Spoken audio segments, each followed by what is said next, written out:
What's good, YouTube? Are you tired of falling over on your hunter while the rest of your group is sitting on all of their defensives and are sitting comfy at 90% HP? Well, today we're going to be talking about some tips and tricks that you can use to help survive on the squishiest class in the game. Although I do think a lot of that is community perception. The first point I want to talk about is how unique our toolkit is with how it interacts with some mechanics. You can actually use feign death and even disengage to completely ignore some abilities in the game. I've actually got a YouTube short and TikTok series going over the specific ones you can dodge, but we'll go over it briefly here. Feign death is very unique in how it works. It's not quite as good as a Rogue's Vanish or a Night Elf Shadow Meld, but you can definitely avoid taking huge damage if you know when to use it properly. And no, before you ask, you cannot feign death the Ravenous Leap from Fenrir. Just thought I'd get that out there. I'd advise you to play around with where feign death actually works. Just constantly use it throughout your gameplay, and over time you'll build up a gold mine of feign death tricks that will leave your healer praising you by the end of the dungeon. But for example, the Blazebound Destroyers around the upper ring of the Ruby Life Pools, if you feign death towards the end of the cast, around 75% of the way through the cast, and make sure you stay dead, you will actually avoid the initial burst of damage, but also the heavy dot won't apply to you. The same can be said for disengage. A lot of dots or debuffs that mobs apply to you will actually be tied to a movement impairing effect. Think to the Plague Spit from the bats in SBG or the Arcane Lockdown debuff from the first boss in Core.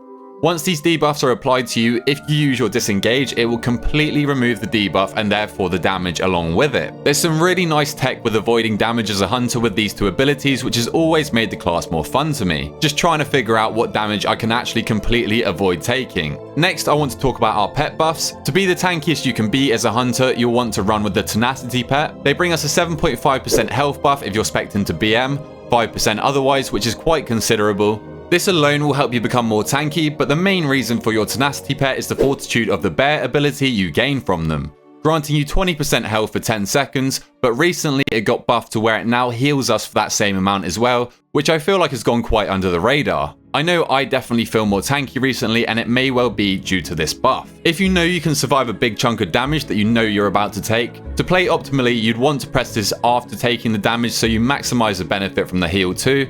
However, this can be risky and requires a lot of knowledge of the key and the level that you're running it at, so the safer play is to pop this defensive cooldown prior to the incoming damage to guarantee that you actually survive. You'll likely not be full HP anyway, so you will benefit a little bit from the heal, just maybe not as much, so it's definitely something to play around with, but it is better to be safe than sorry. Now, there are also arguments for survival hunters to use the Ferocity pet too for the leech gain, but in my honest opinion, you can't really beat a Tenacity pet unless you need a lust for the content you're clearing, so in general, I always recommend a Tenacity pet. Aspect of the Turtle is another great part of our toolkit that can massively increase our survivability. Turtle can be used to prevent applications of debuffs from certain mechanics and is also classed as an immunity. Do note though, it's not as good as an ice block and some abilities can actually still hit you, but this is brilliant for if you see a one-shot mechanic going off last second and you can turtle it to live.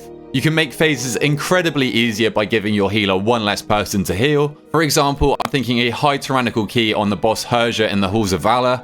Ideally, you'd want to use your Fortitude of the Bear and Survival of the Fittest first so you can still be an active DPS, but if you have one too many phases, you can just turtle so your healer only has to worry about 4 people. Just do make sure you let them know even if it's through party chat. Also, something to remember that I think a lot of people look past is that Turtle actually decreases all damage you take by 30%. This is great to remember because, like I said, Turtle isn't a full immunity, so if you already have dots applied to you, or the ability ignores your Turtle, then you'll still be taking 30% less damage from it, which can save you in many cases, especially if you're in a situation where you need the Turtle. I want to also make a quick point here for using healing potions as an extra way to survive. I never really bothered with these in previous expansions, especially as I was playing different classes that were more tanky, but this expansion they are essential for hunters. I've never used so many of them in my WoW career, and they have saved me pretty much every single time. An on-demand heal for 130k cannot and should not be looked over, even when it's on a 5-minute cooldown. The amount of times I've been completely out of all of my defensives and I'm still ticking out, but a healing pot has saved me is an absolute joke, so I'd recommend you all to pick up a huge chunk of them as they are actually quite cheap. And finally, I want to talk a little bit about Rejuvenating Wind.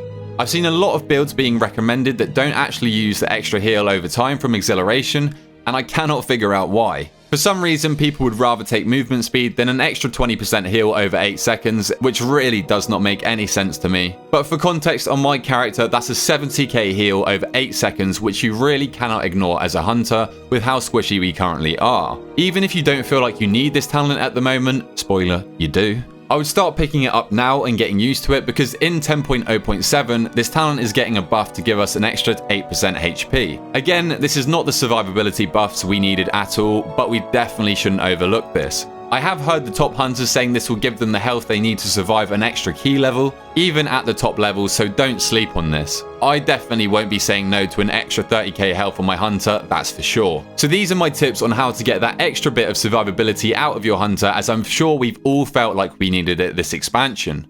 The main way you're going to learn though is just by playing the game. You'll learn what key level and affixes you can live through, and then you won't have to overuse your defensives and be left with nothing later. I know for a fact I die the most to just ticking out, not necessarily one-shots, and that may be due to being too trigger happy with my defensives. It will help out your healer to be proactive with your defensives, but it can definitely sting you later and cause you to die, and none of us want to look bad on the death counter, do we now? If you enjoyed this video and it helped you out, then please feel free to like and also subscribe to your boy, and until next time, I'll catch you guys later.